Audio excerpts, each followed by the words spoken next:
UP के deputy CM Brajesh Pathak का बयान, कहा अखिलेश यादव एसी के कमरों में बैठकर नीतियां बनाते हैं। हाँ, मजबूती मिली है और लगातार एनडीए मजबूत हो रहा है, भारतीय जनता पार्टी मजबूत हो रही है। माननीय प्रधानमंत्री नरेंद्र मोदी जी दुनिया के सर्वाधिक लोकप्रिय नेता हैं और 2024 के लोकसभा चुनाव को लेकर जिस ढंग से भारतीय जनता पार्टी के पक्ष में लोग लामबंद हो रहे हैं, मैं दावे के साथ कह सकता हूं कि उत्तर प्रदेश में हम सभी की 80 की 80 सीटें जीतेंगे। गरीब कल्याण योजनाएं जन जन तक पहुंची हैं। माननीय प्रधानमंत्री जी पर लोगों का भरोसा बढ़ा है। लोगों ने महसूस किया कि उत्तर प्रदेश में भारतीय जनता पार्टी ही बेहतर से बेहतर शासन दे सकती है, पारदर्शिता के साथ दे सकती है।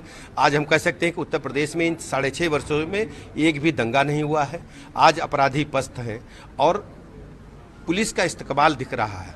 हमें अच्छी तरह याद है, यही वाराणसी है और यही प्रदेश है जहां अपराधी तांडव करते घूमते थे। आज अपराधियों में भय का माहौल है। हम कानून के माध्यम से अदालत में पैरवी करके उनको सजा दिलाने का काम कर रहे हैं और हम किसी भी स्थिति में अपराध और भ्रष्टाचार पर जीरो टॉलरेंस की नीति पर लगातार काम करते रहेंगे। आपको क्या लग रहा है, लगातार जो पिछड़ा वर्ग के बड़े चेहरे हैं वो अखिलेश यादव जी को छोड़ के जा रहे हैं? अभी देखिए मैं स्पष्ट कर दूं, समाजवादी पार्टी अपने गठन काल से ही अपने अतीत से उभर नहीं पा रही है। गुंडे, माफिया, बदमाशों को पुष्पित पल्लवित करना उनका पुराना सगल रहा है।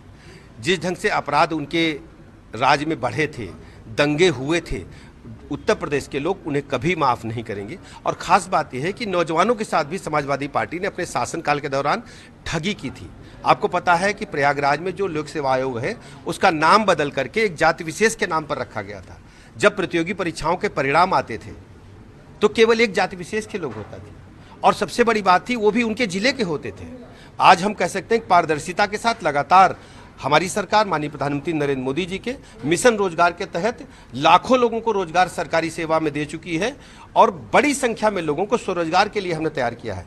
आज हम 6.5 लाख से अधिक सरकारी नौकरियां दे चुके हैं और निष्पक्ष पारदर्शिता के आधार उनकी मेघा के बदौलत नौकरी मिली है।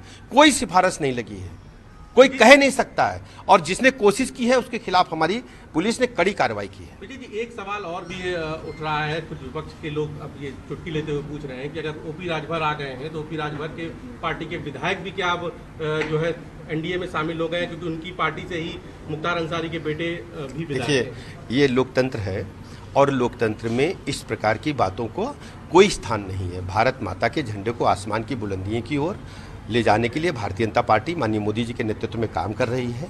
माननीय मोदी जी दुनिया के सर्वाधिक लोकप्रिय नेता हैं और राजग का कुनबा बढ़ रहा है। विरोधी दलों के जो नेता हैं जिनका जमीनी आधार समाप्त हो चुका है, उनके पेट में क्यों दिक्कत है? आज गरीब कल्याण योजनाएं जो जन जन तक पहुंची हैं, लोगों को पक्का मकान मिला है, शौचालय मिला है, किसान सम्मान निधि मिली है, गैस कनेक्शन मिला है, बिजली का कनेक्शन मिला है, किसान सम्मान निधि उनके खाते में जा रही है, 5 लाख तक का निःशुल्क इलाज मिल रहा है। पीएम स्वनिधि ने लोगों के जीवन में बदलाव लाने का काम। पटरी दुकानदारों को कौन पूछता था जो लोग ठेला खोमचा लगाते थे? आज माननीय मोदी जी अभिभावक के रूप में पूरे देश के पैमाने पर लोगों के घरों के लिए एक अभिभावक के रूप में पहुंच गए हैं। घर घर माननीय मोदी जी को लोग चाह रहे हैं। तो क्या कहेंगे, अखिलेश यादव का जो फार्मूला था? देखिए, वो कुछ नहीं, वो फार्मूला कंप्यूटर जनित था, वातानुकूलित कक्षों में बैठ करके तैयार किया गया था और वो जानते थे कि इस फार्मूले से कोई दम नहीं है। वो केवल अपने कमरे में वातानुकूलित बैठ करके केवल ट्वीट करना जानते हैं। समाज में आप देखेंगे जब 44-45 डिग्री टेम्परेचर था तो भारतीय जनता पार्टी का कार्यकर्ता घर घर जा रहा था। कोरोना महामारी से लेकर आज तक पूछिए इन विरोधी दलों से, कोरोना महामारी में कहां थे? जब लोग तड़प रहे थे तब भारतीय जनता पार्टी का कार्यकर्ता लोगों की सेवा कर